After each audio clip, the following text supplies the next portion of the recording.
Hello, Monetization Nation. Welcome back to another episode with Ken Moskowitz.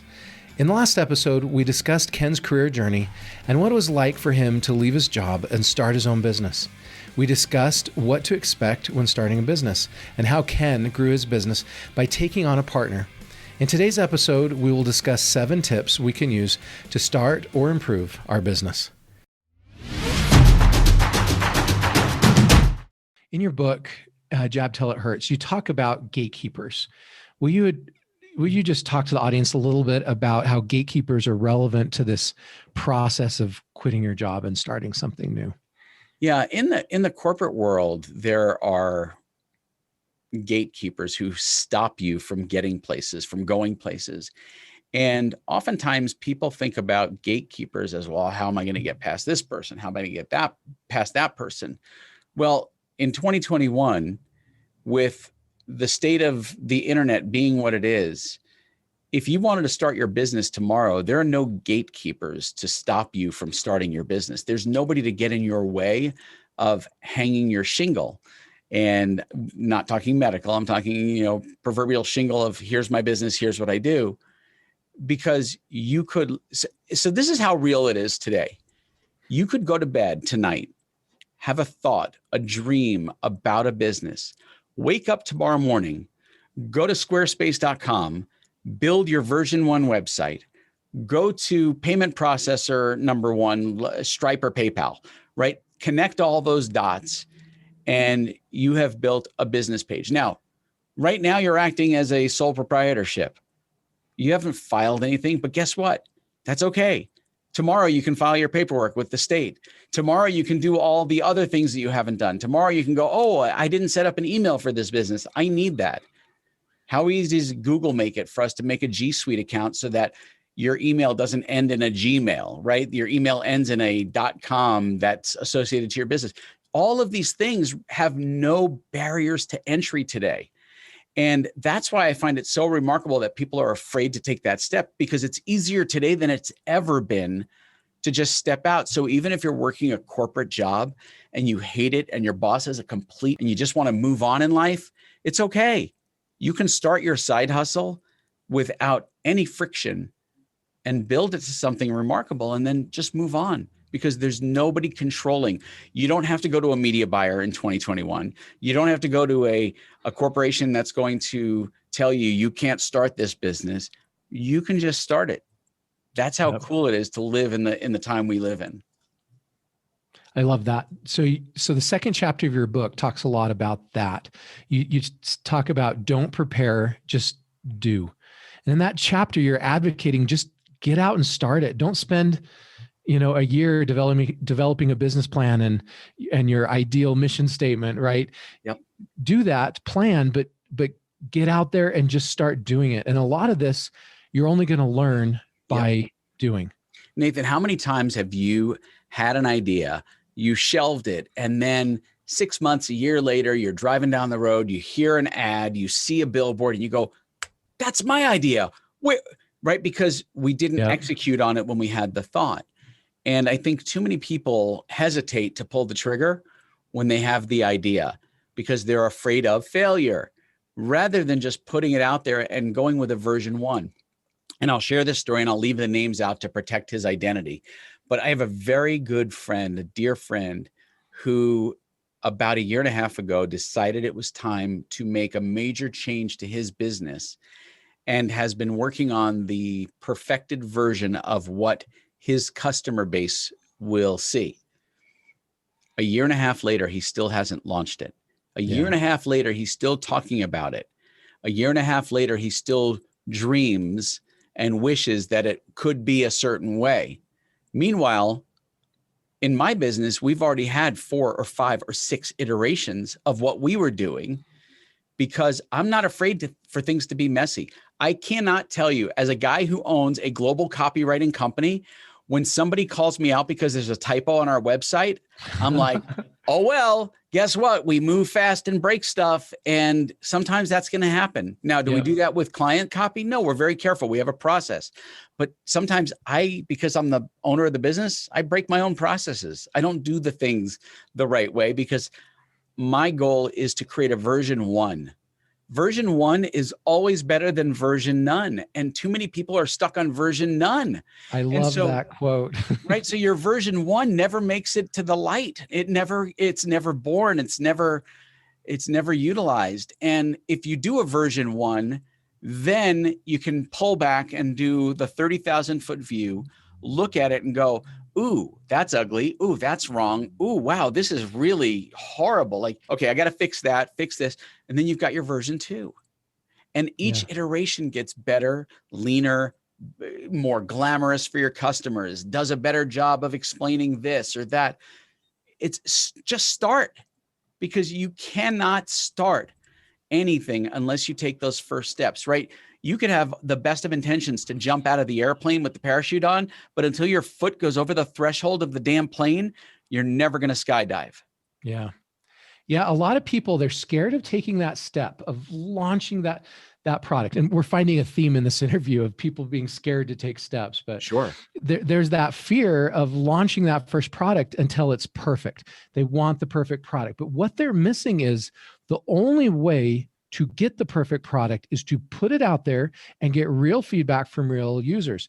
There's a famous quote from Mike Tyson that's everyone has a plan until they get hit in the chin, right? Right. Till they get, yeah, that's right. Till they get punched in the face. Or they get punched in the face. That's what it is. Everyone has a plan until they get punched in the face. And we have this plan that we're thinking is such a great plan. And then we put it out there to the users and we hit reality. And until we get that feedback of reality, until we get punched in the face, we don't realize how our strategy has to pivot to make it really work. And if we sit there working in a vacuum forever, like one of the worst mistakes software companies can ever make is try to build software in a vacuum and get it perfect in a vacuum, because it will never be perfect in a vacuum. You have to get real customers in there using the software so you know what you really need to make it do. And it's okay if it's a little bit ugly. You know, I've seen from my bridal photography days, my other business, I've seen brides lose it on their wedding day because they woke up with a zit. Guess what? Photoshop fixes that stuff, right? It doesn't have to be perfect. And so many business owners get stuck on perfection. And we just need minor improvements on a daily basis, not perfection from the start. Right. Because if you think about this, if your version 1 is 10% of what your vision is, but you improve just 1% every day, look at how much exponential improvement you'll have at the end of a year, right? Because it's like compound interest. It's not just you're improving to 11% tomorrow, right? It's exponential improvement. And so don't beat yourself up over the ugly. Don't beat yourself up over the mistakes. Learn from them, grow from them, and put out your minimum viable product. Your minimum viable product is all you need to start your business.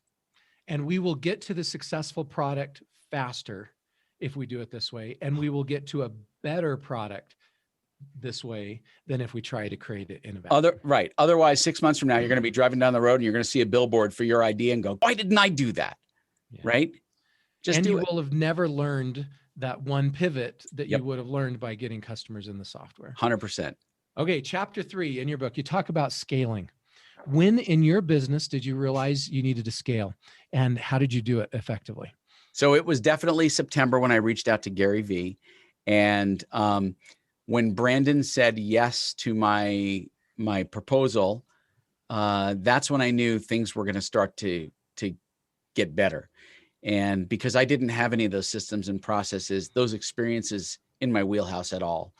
And so Brandon came in with this very logical operational mind and saw the things that we were doing, and then started to work with a development company that helped us build our back end of what we call our ad system, our advertising delivery system, and created all the integrations and automated things. And his goal for me was, I want to get you out of copywriting on a daily basis, right? Your job is to be the visionary of the business and to help grow the business. You can't do that if you're also in the hamster wheel. And so as my head of ops, his goal was to get me out of writing as fast as possible. And I thought, okay, this is going to be interesting because I don't know how that's going to happen.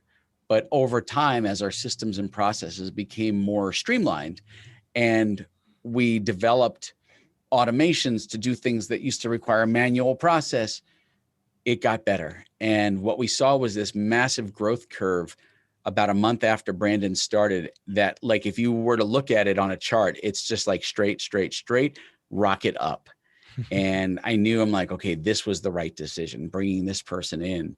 And without Brandon at the head of our operational side of helping us grow and scale, I don't know that this business would have survived 2 years. Yeah. So it's important to fill the gaps. We focus on our superpowers, and then where we suck a little bit and we don't have a strength, we need to find someone to go fill that gap so that they can leverage their superpower to make up the difference. Correct. And what's the biggest failure or mistake you've made in your career, and what'd you learn from it? Man, the biggest mistake I ever made was not being mature enough to filter my thoughts when I was working in the corporate world. And I think oftentimes that got me into trouble because I had no filter.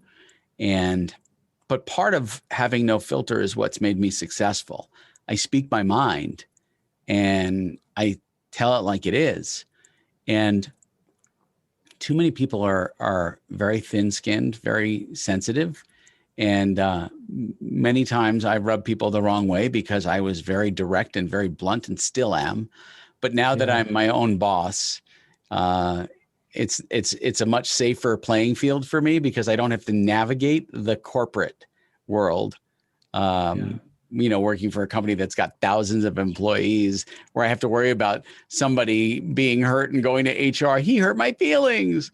In my company, we have a policy of radical candor. And radical candor is so important in business because too many people are too dainty and walk around the problem and don't directly deal with it and don't directly talk about it because they don't want to hurt feelings. And, you've heard the expression, there's no such thing as a bad idea. Yes, there is. And it's okay to say, you know what, A for effort, but that idea doesn't make the cut. And it's okay to be direct and to be blunt. But I would say that those are probably some of my most dangerous moments in life, especially when I was working in the corporate world, because boy, would I piss people off and get in trouble for it too. Yeah. People like us don't do as well inside the corporate world because of that. We're wanting to move and change, and we're like Steve Jobs quote, the crazy ones. Yep. Let's talk about monetization really quick. What is your best monetization secret or strategy? When ad zombies, and I'm going to go right to the most important thing for, I believe, any business owner today, it's building a stable recurring revenue model. You can have one-off sales all day long, but unfortunately, you're going to have a lot of ebbs and flows and ups and downs with one-off sales, right? If you're just selling a burger and you're going to get that customer who comes in for a burger this week, might come in for a burger next week, maybe doesn't come in for a month, but then comes back and buys another burger, that's okay. But if you can sell them a burger subscription, right? If you can sell them something that you know they're going to use, something that you know they're going to consume, and package it in a way that's appealing, that's attractive, that gives them all the features and benefits, you're going to build an incredible business. And I think that monetizing your business beyond a single transaction, you need to build customers that are loyal, that are for life. And to build a recurring revenue model, something that gives you that base, that foundation of monthly sales, that you know that even if your one-offs go to crap, you've got your foundational clients. That is, to me, the best way to build a healthy, sustainable business. Yeah, you'll definitely sleep a lot better at night. You can plan, you can forecast, you can do so much as a CEO when you have that stable recurring revenue stream. 100%. Love it. So the next question I was going to ask, you might give the same answer to. So the business world is constantly being reshaped by tectonic shifts. They're just transforming our landscape. The shift from bricks and mortar to internet, or the shift from yellow pages to search engines, right? What do you think are the biggest tectonic shifts that we're going through today? I think today we're going through this really huge shift of people who disbelieved or didn't believe that the internet would be the future of business. And I think that the pandemic proved that to be incorrect, and that the digital path for most businesses is going to be the more permanent, sustainable path for those businesses moving forward. I think every business has to be prepared always for change, and has to be prepared always for what's the big uh-oh that's going to happen next. There's always going to be something that comes up. There's always going to be something that goes wrong. And so to put your business in the best possible place so that you can weather those storms is critical. And I think a lot of people didn't see the benefit. I know, even I have friends that had brick and mortar stores that, even though they had websites, didn't treat their websites as a sales tool. It was more of a display window. Yep. And a website isn't a display window. It's a tool to help drive business. And when they had to shift and go, oh, how do I do this, right? I'm a sit-down restaurant, and now I've got to figure out a way to not be a sit-down restaurant. And how am I going to service our customers? And wait, I don't want to give up 30% to Uber Eats and Grubhub. I've got to figure out another way to do this. Wait, I don't even have a way for customers to order food from me online, right? I just have pretty pictures and then the menu. So they had to make all these shifts. And I think, and I just use that because that's an easy example for me to pull. But there are literally thousands of businesses that went through that exact same experience at the start of the pandemic. And so I believe that the big shift is businesses truly realizing that for them to survive and to thrive today and forward, they need to look at all avenues of growth and potential clients. I love it. One of the biggest tectonic shifts that I'm seeing today is credibility marketing. In the past, businesses used to buy a bunch of advertising and then use that to tell the world how awesome they are. And today, that model just isn't working very much. The businesses are perceived as biased. They're not viewed as credible. And businesses are having to turn to much more credible sources of advertising and marketing, such as reviews marketing or influencer marketing or testimonial marketing with clients. Tell me your thoughts about credibility marketing. Have you seen any companies leverage credibility marketing well? Are there any stories or examples you could share with us? I think that leveraging the credibility of your brand through client stories is huge. And, I look at what my friend Daniel Harmon at Harmon Brothers does whenever he and his company produce an ad for a client, whether it's Squatty Potty, Poopery. They talk about all the reviews that the product has, but then they show reviews. They share that experience. I think that proof is so valuable to consumers, because you can't fake that testimonial. You can't fake them. Years ago, businesses would pat themselves on the back, but it's really disingenuous. Let your customers pat you on the back. Let your customers share the story.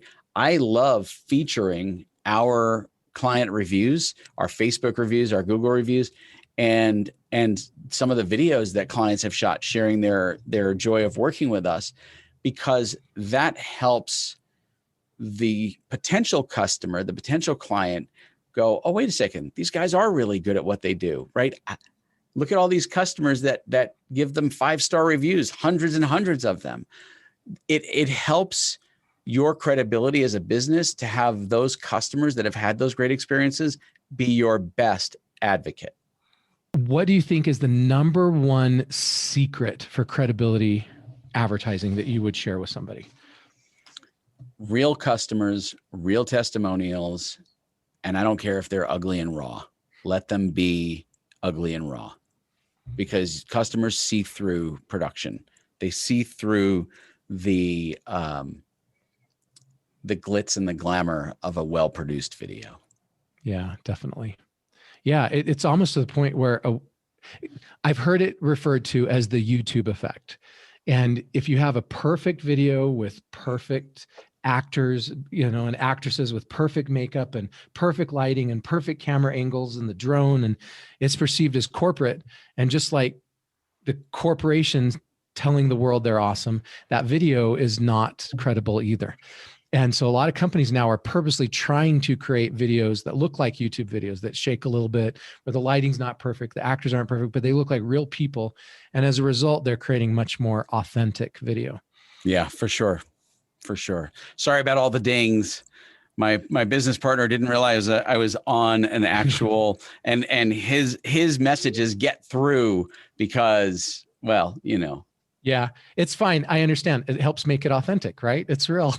So yeah, here we are speaking about it, and it happens. His messages get through to me because we're running a business, and that's sometimes, hey, we got to get this done. And I'm just fine with it. I know how that goes. Okay, the next chapter of your book talks about mentorship. Can you talk to us about the importance of mentorship and how the role that mentors have played in your career? Yeah, I think mentorship is vitally important. I know there are some that don't believe in mentors, and that's okay. If you want to be, a lone wolf, I'm okay with that. That's your choice. But I believe mentors are so valuable because you learn from people who have already been where you want to go. And so to me, my goal is to always surround myself with people that are way ahead of me. And oftentimes I am the person in the room that has succeeded the least. And I surround myself with people that are highly successful, that have done more than me, that have made more than me, that have built more than me. And because you can see what they do and don't do and take cues from them. And I think surrounding yourself with mentors is so valuable because it's a shortcut. It's a path to not make the mistakes, to step over the potholes that you would otherwise step into. Yeah, I love it. And when you're at a spot in your career and you say, okay, I've just done this, right? I've just started a new podcast and it's not giving me the results that I need, for example. Then you say, okay, who has learned this, right? Who's a year ahead of me or 2 years ahead of me and has gone through that journey, been there and done that, right, and has achieved the biggest challenge that I'm facing right now that is most important to my success and growth, and who can help me through that. And your mentors can change, right? What I need today might be very different from what I need a year from now, but let's find the best mentor or mentors who can help me accelerate that journey, who've already figured out what I need to figure out this coming year. I always like to say, look for mom, mentor of the moment. Yeah, that's right. Because your needs will shift as your business grows and as you grow personally. And be willing to pay them. If we are only willing to bring on mentors that are willing to do it for free, it severely limits us and the quality of the mentors we're able to bring on. Instead, we should be saying, okay, what is the next mentor of the moment that I need? And who is the best, who's done that and been wildly successful? And then how do I hire him? How do I get an hour of their time every other week for the next 6 months? And the chance of me arriving where I need to arrive, almost becomes certainty at that point. Correct. And, there's a reason I went and spent money to go to Tony Robbins' Business Mastery. It's proximity. And I went to Business Mastery with the goal of trying to figure out how to get better in my business. But it also put me in proximity to very successful people, to Ellen Latham from Orange Theory Fitness, to Tony himself, to Danny from Shake Shack. Proximity is very powerful, and putting yourself in those positions, in those places, allows you to develop relationships and mentorships that you would otherwise not have access to. Thank you so much, Ken, for sharing your stories and insights with us today. Here's some of my key takeaways from this episode. Number 1, there are no gatekeepers for starting a business.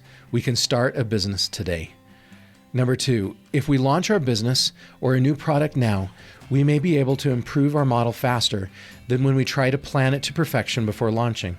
Version 1 is always better than version none, and too many people are stuck on version none. Number 3, recurring revenue can help us build loyal customers, predict and make our plans for our business, and it can help us sleep better at night.